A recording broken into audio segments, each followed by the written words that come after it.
Looks like exit-o1c.noisetor.net is where I'm coming from. Looks anonymized to me. What about SFTP? Does that work?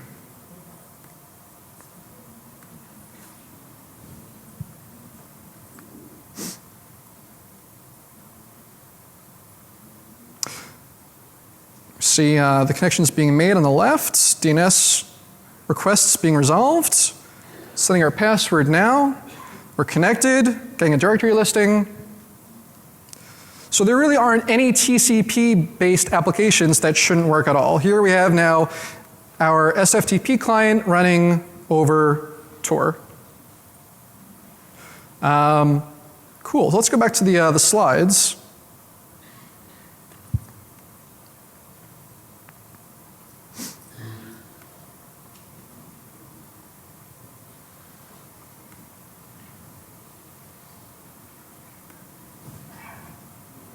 Okay, so the good news.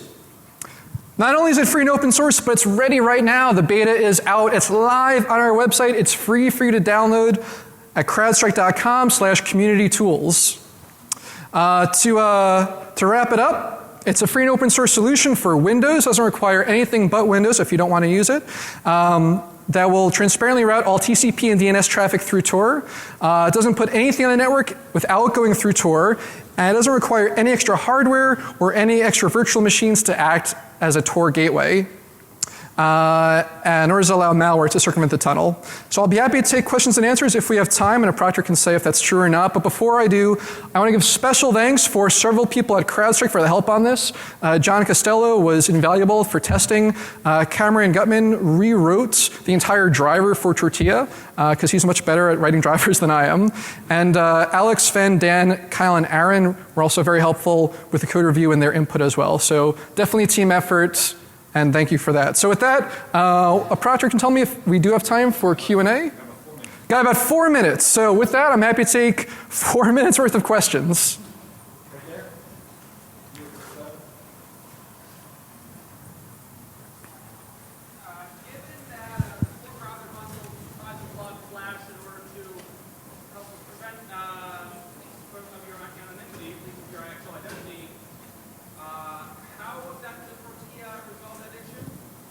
So the question is, Tor browser bundle is designed to purposely block plugins and Flash because it doesn't want to divulge the user's identity. Well, the reason that the Tor browser bundle does that is because typically the Tor browser bundle is not run from inside of a virtual machine. So Flash has some functionality that may allow it to get the user's IP address in ways that wouldn't be caught by the Tor browser bundle hooks. Similarly, other plugins could also get users' information on from their system, identifying information such as IP address or maybe their username without relying on the anonymity that something like Tortilla provides by being set inside of, or having the user's actions be inside of a virtual machine. So there is no risk using plugins in the virtual machine with Tortilla. Have you actually tried running rats inside Tortilla to see if your IP gets exposed to these ghosts? Yeah, so we did some dynamic testing with real malware, and it does work in the sense that it is able to communicate with the attacker's command control server, and because it is being routed through Tor, our identity is kept confidential. So yes, it does work, as long as the C2 protocol is being routed over TCP. Now, of course, it doesn't mean that the adversary can't tell that it's being routed through Tor. The list of Tor exit nodes that we're using is public. So the fact that we're going through Tor is not a secret, but our identity is.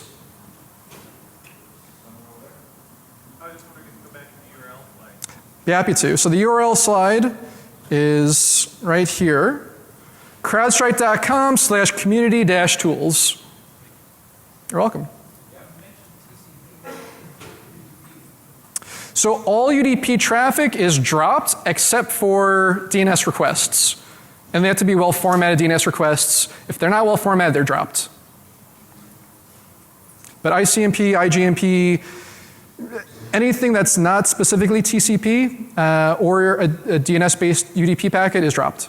Oh, and ARP and DHCP go to the Tortilla client, but not out to Tor or over the network otherwise. Will it maintain sessions, web sessions? We'll maintain web sessions. Yes, web sessions are at a higher OSI level that the browser will handle through cookies. So web sessions would not be an issue for Tortilla. It would maintain them. Okay, well, I think I'm out of time now, but thank you for coming. If you have any questions, please come up to me. It was a pleasure.